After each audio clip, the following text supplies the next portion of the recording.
시간이 되었습니다. 다 같이 사도신경으로 신앙 고백하시며 2024년 10월 11일 금요일 새벽 기도에 함께 시작하겠습니다.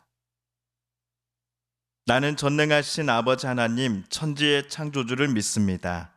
나는 그의 유일하신 아들 우리 주 예수 그리스도를 믿습니다. 그는 성령으로 잉태되어 동정녀 마리아에게서 나시고 본디오 빌라도에게 고난을 받아 십자가에 못 박혀 죽으시고 장사된 지 사흘 만에 죽은 자 가운데서 다시 살아나셨으며 하늘에 오르시어 전능하신 아버지 하나님 우편에 앉아 계시다가 거기로부터 살아있는 자와 죽은 자를 심판하러 오십니다. 나는 성령을 믿으며 거룩한 공교회와 성도의 교제와 죄를 용서받는 것과 몸의 부활과 영생을 믿습니다. 아멘. 찬송가 386장입니다. 찬송가 386장 만세반석 열린 곳에 함께 찬양하겠습니다. 찬송가 386장 만세반석 열린 곳에 함께 찬양합니다. 만세반석 열린 곳에 내가 숨어 있으니 원수 마귀 손 못 대고 환난 풍파 없도다. 만세반석 열린 곳에 내가 편히 쉬리니 나의 반석 구주 예수 나를 숨겨 주소서. 죄에 매여 죽을 인생 편히 쉬기 바라니 주의 가슴 넓은 품에 내가 찾아 안기네. 만세반석 열린 곳에 내가 편히 쉬리니 나의 반석 구주 예수 나를 숨겨 주소서. 이 땅 위에 평안 없고 기쁜 일을 몰라도 주 예수의 참사랑을 내가 이제 알았네. 만세반석 열린 곳에 내가 편히 쉬리니 나의 반석 구주 예수 나를 숨겨 주소서.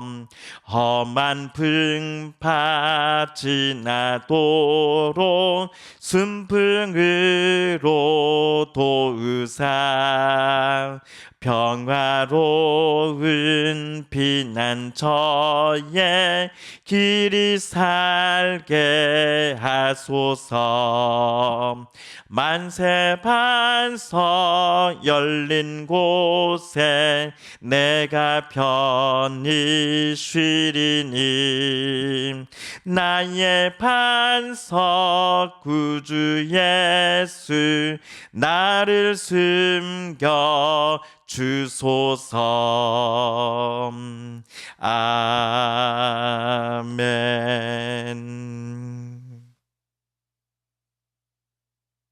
오늘 우리 함께 읽을 기록된 하나님 말씀 구약의 말씀 스가랴서 제12장 1에서 3절까지의 말씀입니다.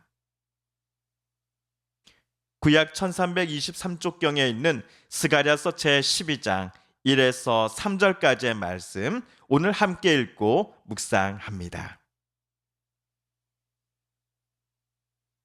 이스라엘에 관한 여호와의 경고의 말씀이라.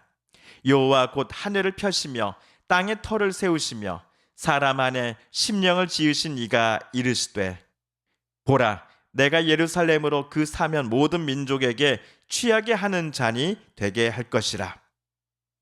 예루살렘이 에워싸일 때에 유대까지 이르러 그날에는 내가 예루살렘을 모든 민족에게 무거운 돌이 되게 하리니 그것을 드는 모든 자는 크게 상할 것이라.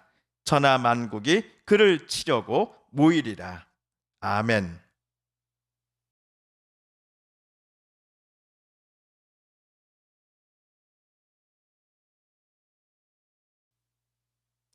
어제 하나님은 스가랴에게 나쁜 목자가 되어라라고 지시하셨습니다. 비록 잠시이지만 악한 목자가 되어 살아갈 스가랴의 행위를 통해 백성들에게 하나님께서 보여주시고자 함은 무엇이었을까요? 하나님은 필요 없다. 하나님 없이도 우리 잘 살 수 있다라고 말하는 백성들 앞에 나타날 이 악한 목자는 그들을 착취하고 억압하며 찍어 누르는 악한 목자가 어떤 모습인지를 백성들이 스가랴를 통해 보고 깨닫게 되기를 하나님은 원하셨던 것 같습니다.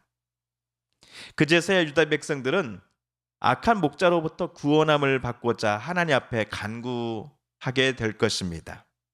하나님을 찾을 것입니다. 하나님만이 자신들의 참된 목자라는 사실을 그제서야 깨닫게 될 것입니다.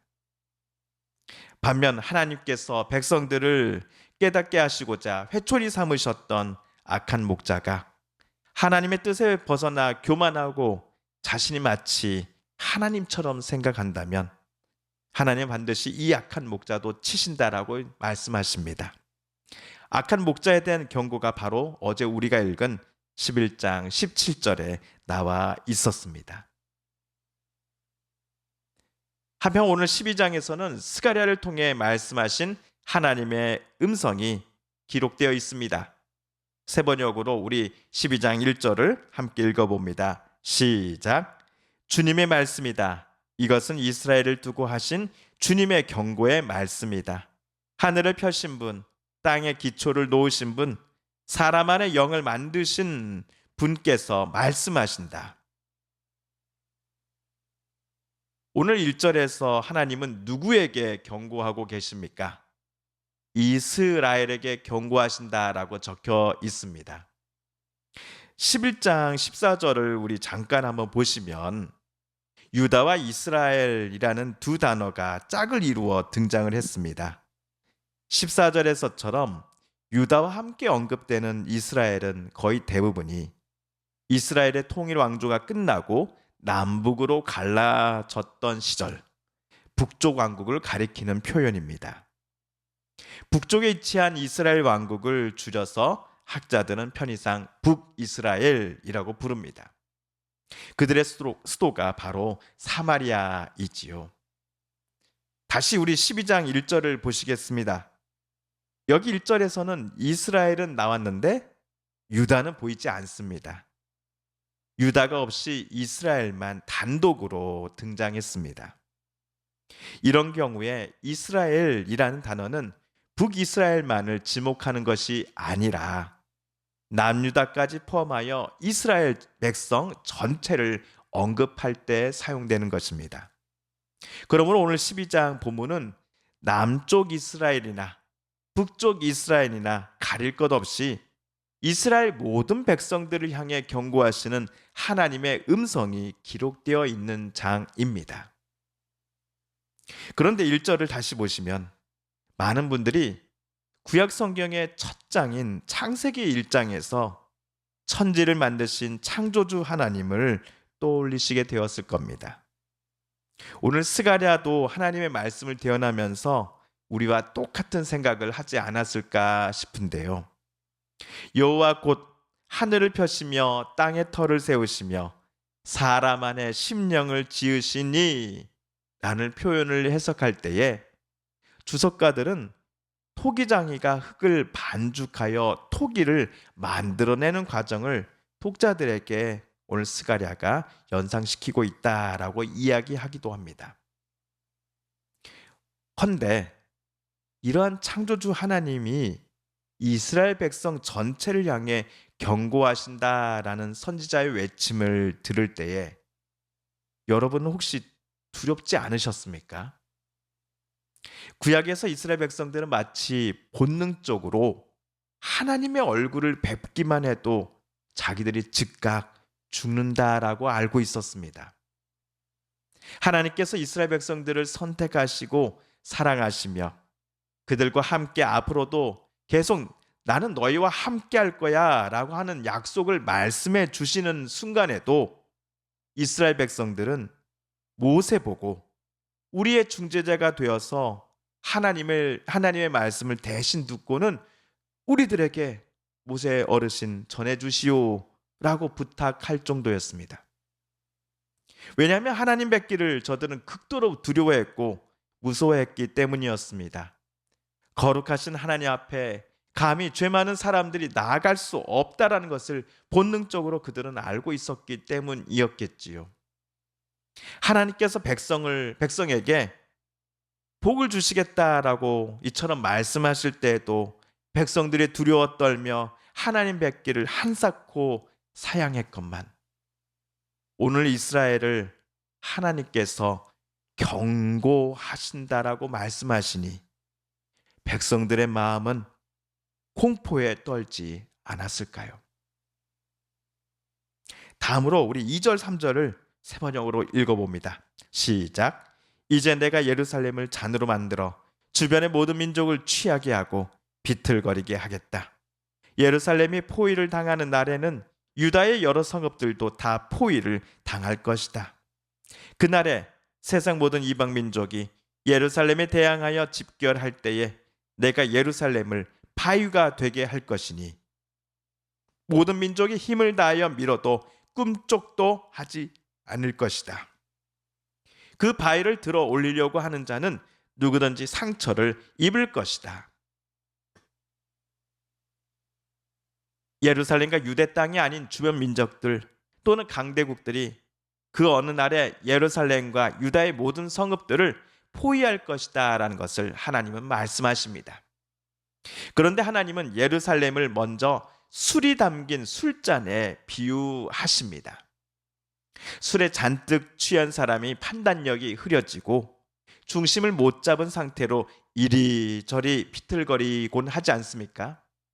마찬가지로 예루살렘을 포위하고 또다시 침공하여 무너뜨리고자 애쓰는 민족 또는 나라가 예루살렘이라고 하는 술잔을 마시고 잔뜩 취한 사람처럼 될 것이다 라고 하나님은 말씀하셨던 겁니다.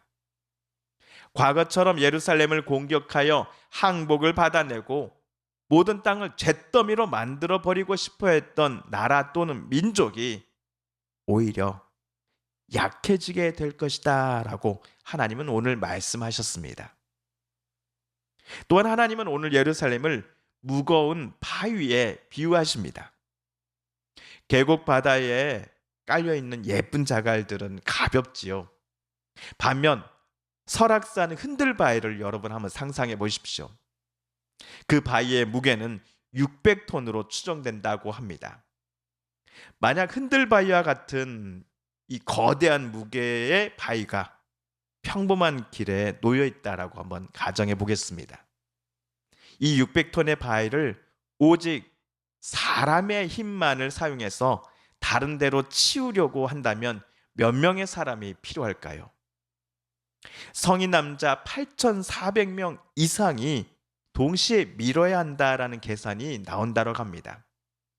그런데 모든 민족이 힘을 다하여 예루살렘이라고 하는 바위를 밀려고 해도 전혀 끔찍하지도 않을 것이다라고 오늘 하나님 말씀하십니다.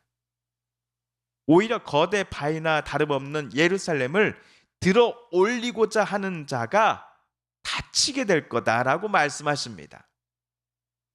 예루살렘이라고 하는 바위가 얼마나 무겁기에 세상의 모든 민족이 예루살렘에 찾아와 그것을 밀고 쓰러뜨리려고 해도 넘어지지 않는다라고 하나님 말씀하시는 걸까요? 저는 그 이유가 예루살렘이 국방력이 뛰어나기 때문에 외교력이 훌륭하기 때문이 절대로 아니었다고 생각합니다. 오늘 본문의 2절, 3절에 따르면 전능하신 하나님께서 예루살렘을 강하게 고정하시는 크고 무거운 배 독과 같은 든든한 존재가 되어주시기 때문이었습니다. 스가랴 시대 이후에 예루살렘을 또다시 침공하려는 민족이 어느 누구이든지 간에 하나님께서 예루살렘의 든든한 방패가 되어주실 것이니 오히려 공격하는 이들이 큰 타격과 상처를 입고서는 되돌아가게 될 것입니다. 어느 누구도 전지전능하시며 창조주이신 하나님을 이길 수 없으며 그 하나님이 보호하시고 지켜주시는 성읍을 공격하거나 잿더미로 만들거나 싸워 이길 수 없다라는 것을 오늘 하나님은 우리에게 말씀해 주십니다. 정리해보자면 왜 12장에서 하나님은 이스라엘에게 경고하실까요? 자신들이 하나님께 선택받았다라고 하는 자부심을 갖는 것은 좋으나 정작 하나님의 백성답게 살지 않고 그들이 하나님을 멀리하고 있다면 그가 아무리 이스라엘이라고 할지라도 하나님의 그 무서운 심판에 예외가 될 수 없다라는 것을 말씀해 주시기 위해서일 겁니다. 반면 아무리 연약한 존재라고 할지라도 하나님께서 그와 함께 하신다면 그 어느 누구도 그 사람을 이길 수 없다라는 교훈을 오늘 스가랴를 묵상하는 저와 여러분은 잊지 말아야 할 것입니다. 주님께서 가르쳐 주신 기도를 드리며 스가랴 말씀 묵상 제 26번째 시간을 모두 마칩니다. 하늘에 계신 우리 아버지, 아버지의 이름을 거룩하게 하시며 아버지의 나라가 오게 하시며 아버지의 뜻이 하늘에서와 같이 땅에서도 이루어지게 하소서. 오늘 우리에게 일용할 양식을 주시고 우리가 우리에게 잘못한 사람을 용서하여 준 것 같이 우리 죄를 용서하여 주시고 우리를 시험에 빠지지 않게 하시고 악에서 구하소서. 나라와 권능과 영광이 영원히 아버지의 것입니다. 아멘. 사랑하는 성도 여러분, 오늘 성삼위 하나님께서 스가랴 말씀 묵상 중에 저와 여러분에게 들려주신 하나님의 음성과 뜻을 다시금 떠올려 보길 원합니다. 오늘 말씀 묵상 중에 우리가 깨닫고 다짐한 바대로 우리 정말 그렇게 살아가게 해달라고 이 시간 하나님 앞에 기도드리길 원합니다. 우리 성도님들과 가족분들 중에 또한 우리의 이웃들 중에 하나님의 고쳐주심 또 치료하여 주심 회복시켜 주심을 놓고 간절함으로 기도하는 분들이 계십니다. 이 시간 우리도 같은 마음 같은 뜻으로 함께 기도하십시다. 하나님, 어서 속히 전쟁을 멈춰 주시옵소서. 하나님의 평화가 강물처럼 흐르게 하여 주시옵소서. 마지막으로 우리가 가지고 나온 간절한 기도 제목 하나님께 아뢰며 하나님의 은혜 보좌 앞으로 우리 더 가까이 나아가겠습니다. 함께 기도합니다.